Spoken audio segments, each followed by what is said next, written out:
इस वक्त की अहम खबर के साथ जिनसी ज्यादती और इश्क में धोखे का शिकार हुई एक लड़की ने इंसाफ न मिलने पर थाने में ही जहर खाकर अपनी जान दे दी, खुदकुशी कर ली।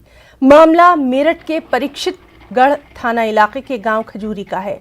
लड़की के अहले खाना के मुताबिक 6 माह कबल गांव के 5 लड़कों ने नाबालिग के साथ इज्तिमाई इस्मतदरी की वारदात को अंजाम दिया। इस मामले में परीक्षितगढ़ थाने में रिपोर्ट भी दर्ज करवाई गई, लड़की का मेडिकल भी कराया गया, लेकिन पुलिस ने मुलजिमीन के खिलाफ किसी तरह की कार्रवाई की ही नहीं। लड़की के अहले खाना का इल्जाम है कि पुलिस मुलजिमीन के साथ मिलकर कार्रवाई को टालती रही।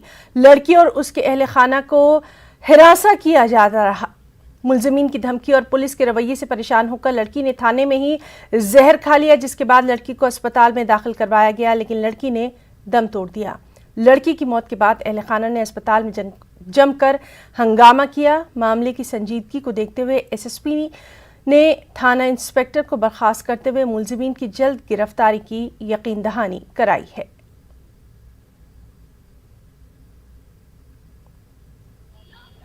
15 फरवरी उसको लड़की के शादी के धसा देते थे। लड़की थी नाबालिग। लड़की को कहते थे क्या नाम लेकर हम तेरे साथ शादी करेंगे, ये करेंगे, ये कुछ भी शादी वादी नहीं करी इन्होंने, ना हमारी कोई कार्रवाई हुई।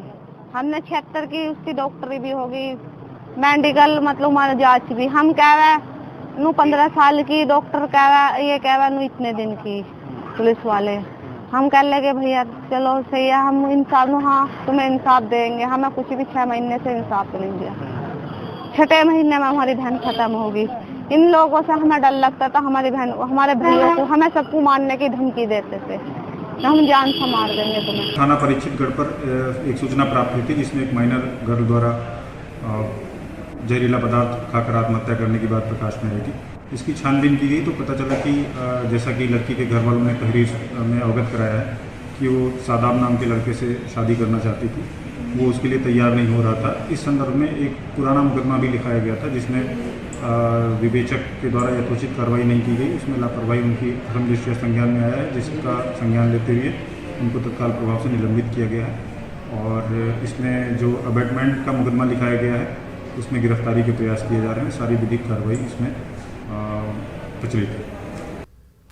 और इस वक्त हमारे साथ सीधे मौजूद हैं हमारे साथी निखिल अग्रवाल।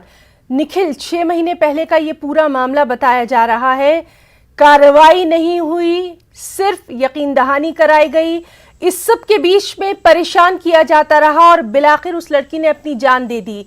अभी क्या कुछ इस मामले में आगे कार्रवाई? देखिए ना, बड़ा ही सनसनीखेज मामला है। मेरठ के थाना परीक्षितगढ़ क्षेत्र के खजूरी गांव की लड़की रहने वाली थी, जो एक अपने प्रेमी से इश्क कर बैठी, जिसके बाद उसने उसका फायदा उठाया, उसको यकीन दिलाता रहा कि उससे शादी करूंगा, लेकिन उससे शादी नहीं करी। लेकिन बड़ा सवाल यह है कि 6 महीने पहले जब मुकदमा दर्ज करा दिया गया, उस मामले में भी आज तक कोई कार्रवाई नहीं हुई। एसएसपी ने जब लड़की ने थाने के बाहर जाकर सुसाइड कर लिया, उसकी मौत हो गई, तब उस जाकर पुलिस जागी और एसएसपी ने जो आईओ थे उसको सस्पेंड कर दिया है। और उसके बाद अब उसकी मां की तहरीर के आधार पर 10 लोगों के खिलाफ मुकदमा दर्ज करा लिया है। देर रात उस आरोपी को पुलिस ने गिरफ्तार भी कर लिया है, जो उसे फरेब किया, जिसने उसके साथ फरेब किया, तो उसे गिरफ्तार भी कर लिया गया है। लेकिन बड़ी बात यह है कि लड़की की मौत के बाद जागी है पुलिस। मेरठ पुलिस की ये बड़ी नाकामयाबी है कि इंसाफ की दरकार लगाते हुए एक लड़की को सुसाइड करना पड़ गया। थाने के बाहर उसने जाकर जहर खा लिया और उसके बाद वो हमेशा हमेशा के लिए मौत की नींद सो गई। अगर इसी तरह चलेगा तो कैसे मिलेगा इंसाफ,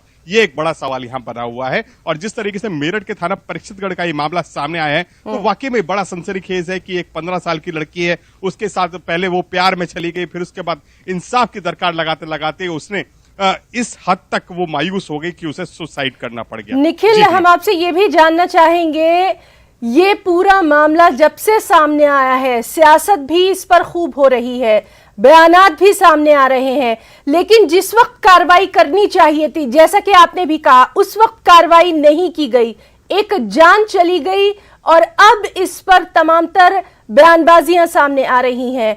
यूपी में कहीं ना कहीं जो सूरत हाल है कानून की, लॉ की, वो कहीं ना कहीं अबतर दिखाई दे रही है, खासतौर से खवातीन के ताल्लुक से, औरतों के ताल्लुक से।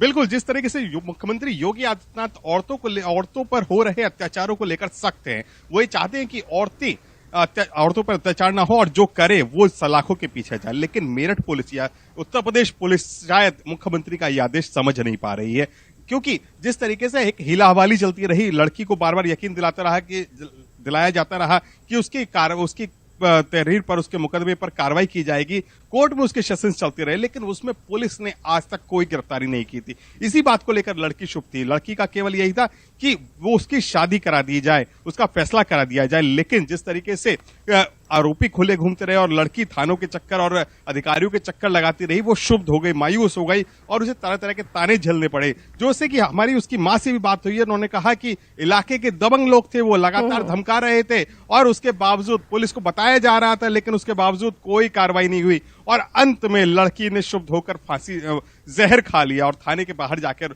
उसकी मौत हो गई। तो इस पूरे मामले में जब पुलिस जागी तब उस पर कार्रवाई भी हुई है। जो आईओ है उसको सस्पेंड कर दिया गया है और जो बाकी के आरोपी है अब उनकी तलाश में दबिशें दी जा रही है। एक मुख्य आरोपी को गिरफ्तार कर लिया गया है, लेकिन अब इसमें सियासत भी तेज हो गई है। वजह यह है कि उत्तर प्रदेश में 2022 में चुनाव है, सभी पार्टीज ने अपनी तैयारी तेज कर दी है और ये एक ऐसा मुद्दा है जो विपक्ष के लिए काफी अहम है। इस पर तमाम तरह के बयानात भी आ रहे हैं कि मेरठ पुलिस की वर्किंग क्या है, योगी पुलिस की वर्किंग क्या है और तमाम ऐसी चीजें हो रही है जिसको लेकर अब इस पर सियासत तेज होती नजर आ रही है। जी निखिल, बहुत बहुत आपका शुक्रिया अदा करना चाहेंगे तमाम तफसीली जानकारी के लिए। इस पर क्या